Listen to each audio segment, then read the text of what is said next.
నడి రోడ్డు మీద అధికారులందరినీ కూడా ఏ విధంగా అందరం చూసాం. ఒక జిల్లా స్థాయి అధికారులు ఎస్సీ గారు కానీ, ఈఈ గారు, డిఈలు, మున్సిపల్ కమిషనర్లు అందరూ కూడా ప్రతి ఒక్కరు కూడా నడి రోడ్డు మీద నిలబెట్టి ఇష్టం వచ్చినట్టు బూతులు అన్నీ కూడా మన సోషల్ మీడియాలో చూసాం. ఎందుకంటే వాళ్ళు తిట్టాల్సిన అవసరం లేదు. ఎందుకంటే బ్రహ్మాండంగా రోడ్లు వేశారు.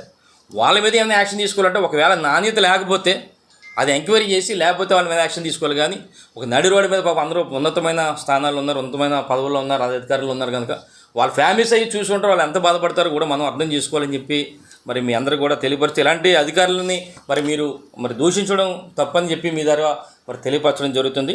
ఇంకోటి అంటాడు, అయినపత్రుడు అంటాడు, నిన్న వీటందరి గురించి మాట్లాడుతూ ఎమ్మెల్యేకి ఏం తెలుసు గాలికి వచ్చాడని చెప్పి అన్నాడు. నిజమే, నేను 2019లో గాలికి వచ్చాను.